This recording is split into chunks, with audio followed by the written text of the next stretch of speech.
안녕하세요, 홍작가입니다. 오늘은 1차 유형인 369번의 플래닝 방식에 대해 공유하고자 합니다. 지난 시간엔 각 유형별로 성격이 발현되는 구조에 대해 훑어보았는데요. 그렇게 정갈하게 정리할 수 있도록 도움을 준 채널이 있어 소개시켜드리고자 합니다. 바로 길인간학 연구소입니다. 유튜브에 수많은 애니어그램 관련 자료 중에 독보적인 영상들이라고 생각합니다. 지금 제가 영상을 만드는 것도 그 영상들을 많이 벤치마킹하고 있는 거고요. 어쨌든 여러분들 중에 혹시 애니어그램에 대해 집중적으로 알고 싶은 분들은 길인간학 연구소 채널에서 참고하시길 강추드립니다. 저는 심리 전문가이기보단 플래닝 전문가로서 자리 잡고자 합니다. 그래서 심리 이론적으로 다소 부족하더라도 넓은 마음으로 이해해 주시고 앞으로 귀한 조언들도 많이 듣도록 하겠습니다. 제 영상들에서는 책에 나오는 얘기는 최소화하고요. 그 내용들을 어떻게 플래너에 융합하는지만 집중하려고 합니다. 오늘 내용도 역시 개인적 의견이 포함되어 있으니까 참고를 부탁드리고요. 그럼 시작하도록 하겠습니다. 모든 성격 유형 검사들은 함정이 있습니다. 그런데 그게 검사 그 자체에 있다기보다는 검사 결과를 대하는 태도에서 많이 나타나는 것 같습니다. 그건 바로 쉽게 단정해버리는 것이죠. 누구나 자신이나 타인에 대해 궁금할 수 있죠. 그래서 이런 성격 유형 검사들을 하게 됩니다. 문제는 이 다음부터죠. 내 자신이 이런 유형이었구나. 그래서 그동안 내가 이런 패턴을 보인 거구나 하며 크게 공감이 될수록 이번에 상대방에 대한 궁금증이 고개를 들기 시작합니다. 저 사람은 어떤 유형일까? 생각하다가 혹시나 상대 유형을 알게 되면 아 그래 너는 무슨 유형이었구나 라고 단정해버리는 거죠. 저는 애니어그램을 공부할수록 그래 사람은 결국 모르는 거다는 느낌을 강하게 받았습니다. 처음엔 9개의 유형으로 시작하는 것이 날개와 하위 유형까지 고려하면 54개로 확장되고요. 여기에 건강 상태도 포함되면 400개가 넘는 유형이 나오거든요. 이 사실은 결국 누구든 함부로 단정해서는 안 된다는 이야기라 생각했습니다. 저도 초반에 그렇더라고요. 사람들이 유형별로 보이기 시작하는 겁니다. 그런데 제가 말씀드리고 싶은 것은 우선 초점을 자신에게만 맞춰봐야 한다는 점입니다. 정식 검사를 해봐도 점수가 들쭉날쭉 하거든요. 고민해봐야 됩니다. 이렇듯 나 자신에 대한 유형을 찾는 것만 해도 녹록치 않은데 다른 사람을 함부로 판단할 수 없다고 생각합니다. 특히 애니어그램은 자기 자신의 관찰로부터 시작해서 완전한 자신의 모습을 찾아가도록 많이 이야기하기에 더 그런 것 같아요. 오늘 소개할 유형의 사람들이 특히 더 고민해봐야 하는 사람들입니다. 겉으로 드러나는 모습으로만은 알기 쉽지 않은 사람들, 그래서 쉽게 단정해버리면 안 되는 사람들인 369번에 관한 이야기거든요.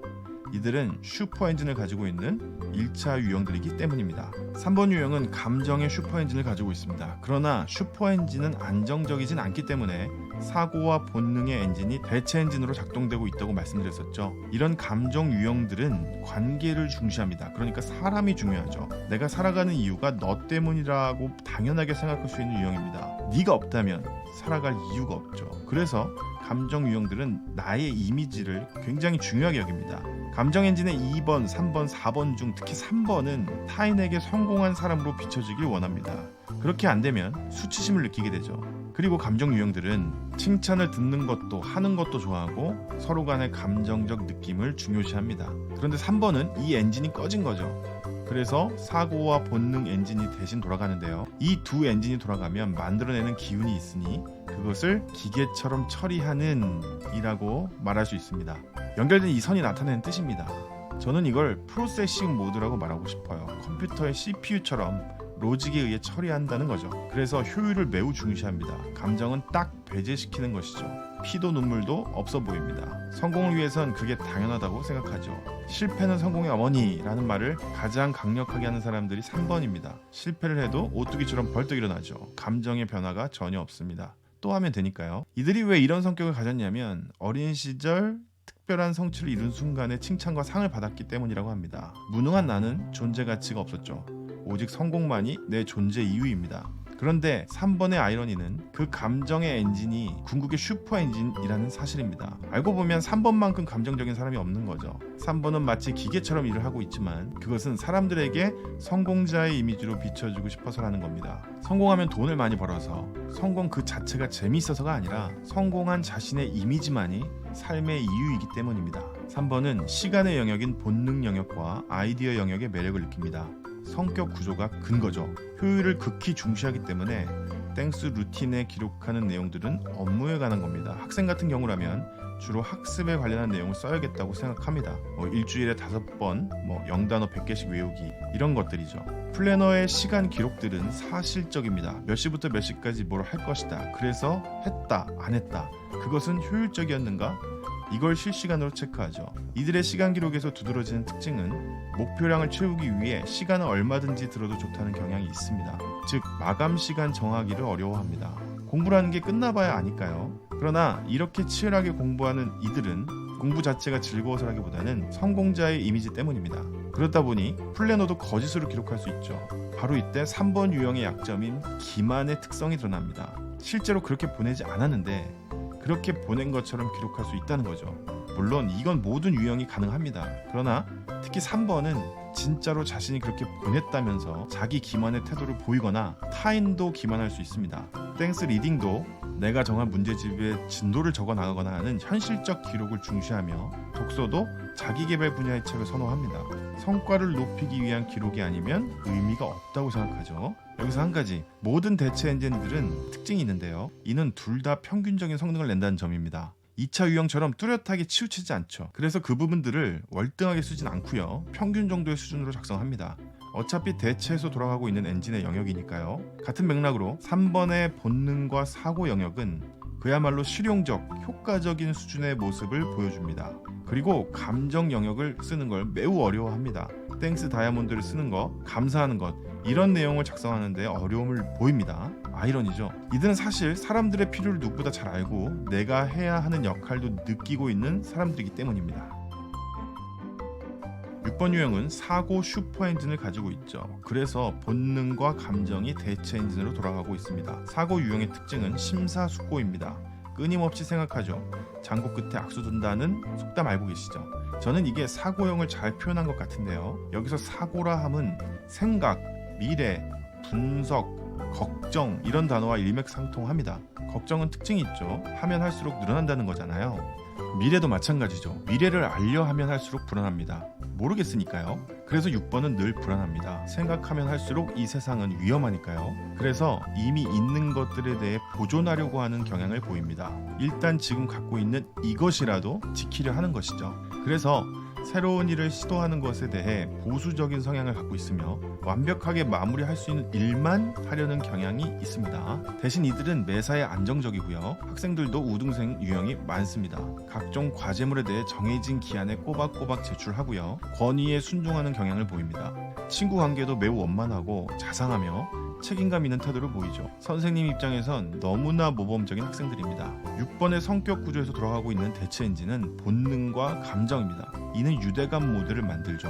감정이란 단어를 관계로 바꿔보세요. 본능의 관계? 가족을 뜻하는 게 아닐까 싶은데요. 어쨌든 이 두 엔진이 가동되면 유대감 모드를 만듭니다. 그러니까 6번은 어떤 아이러니냐 하면 생각이 너무 많은 겁니다. 그래서 내 생각을 내려놓고 끈끈한 가족적 유대감에 맡깁니다. 그게 나의 불안을 잠재우기 때문입니다. 그래서 얼핏 보면 6번은 생각 없이 맹목적으로 조직에 충성하는 인상으로 비춰질 수 있습니다. 6번은 충성가라는 별명으로 불리는데요. 사실 이들은 그와 상반되는 회의주의자로도 불립니다. 즉 끊임없이 의심하기에 끝까지 충성하는 모순을 갖고 있죠. 내 생각을 내려놓고 더 큰 존재에게 맡기려는 겁니다. 생각이 너무 많으니까, 생각할수록 불안하니까 나를 안내해 줄 수 있는 다른 존재에게 의탁하는 것이죠. 6번은 본능의 영역과 감정의 영역을 작성하기 편안해합니다. 그런데 6번 유형의 두드러진 특징은 알려준 그대로만 쓰는 경우가 많다는 겁니다. 그래서 플래너를 가르칠 때 보면 질문도 정확하게 합니다. 선생님, 땡스 다이아몬드 쓰는 방법은 알겠는데 내가 선행한 건 어디다 적으면 되는 거죠? 선생님, 일주일에 책 2권을 읽을 때는 땡스 리드는 어떻게 기록하면 될까요? 이렇게 많이 물어보죠. 정확하게 원합니다. 사실 6번은 어찌 보면 플래너를 쓸 필요가 없을 정도로 이미 생각 정리가 되어 있고요. 굳이 기록하지 않아도 이미 충분히 머릿속에 각인된 경우가 많습니다. 그러나 그렇게 생각을 정의하기까지 얼마나 고민을 많이 했을까 싶을 때가 있는데요. 본능이나 감정 유형들은 생각을 잊지 않기 위해 메모를 한다면 사고 유형들은 그야말로 생각을 잊기 위해 메모를 해야 하는 사람들로 보입니다. 가끔 플래너를 쓰지 않아도 완벽한 시간 관리나 업무 관리를 하는 사람들을 보기도 하는데요. 사고 유형의 사람일 확률이 매우 높습니다. 6번은 시간을 나보다 큰 존재로 여기기 때문에 시간 기록 자체를 성실성의 척도로 여깁니다. 특히 3번 유형과 같은 사실적 시간 기록을 선호하며 감정의 영역인 땡스 다이아몬드도 정확하게 작성합니다. 제가 보는 6번의 아이러니는 그 누구보다 창의적이고 미래적인 플래너를 쓸 수 있는 역량이 있지만 결코 정식 사용법을 벗어나지 않으려 한다는 것입니다.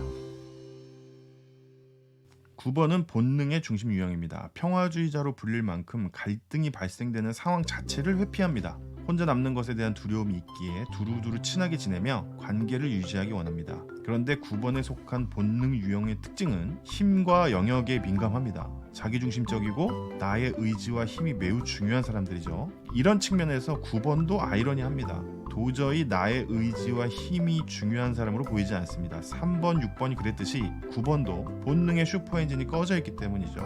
그래서 사고와 감정 엔진이 대체 엔진으로 돌아가고 있습니다. 저 두 엔진이 만들어내는 기운은 백일몽 모드입니다. 공상, 상상의 세계죠. 현실 속에서 나의 힘과 정의를 구현하고 내 영역을 만들어내는 것에 가장 강력한 힘을 가진 9번은 저 대체 엔진 때문에 그런 것에 전혀 관심 없어 보입니다. 본능 유형의 특징인 분노도 전혀 보이지 않는 듯하죠. 그러나 9번은 사실 마치 휴화상 같은 사람입니다. 9번은 플래너에 관심 없어 보입니다. 그냥 쉬고 싶고 자고 싶죠. 곰곰이 생각해보면 고개가 끄덕여지는 게 있습니다. 자연계에서 긴장의 끈을 놓고 마냥 먹고 자고 하는 존재들이 맹수들이기 때문이죠. 맹수들은 배고픈 배가 채워지면 잡니다. 그들의 강력한 힘이 바탕이 되기에 가능하죠. 그래서 9번은 기본적 욕구가 채워진 상황이라면 차라리 상상 속에서 나만의 세계를 만드는 걸 선호합니다.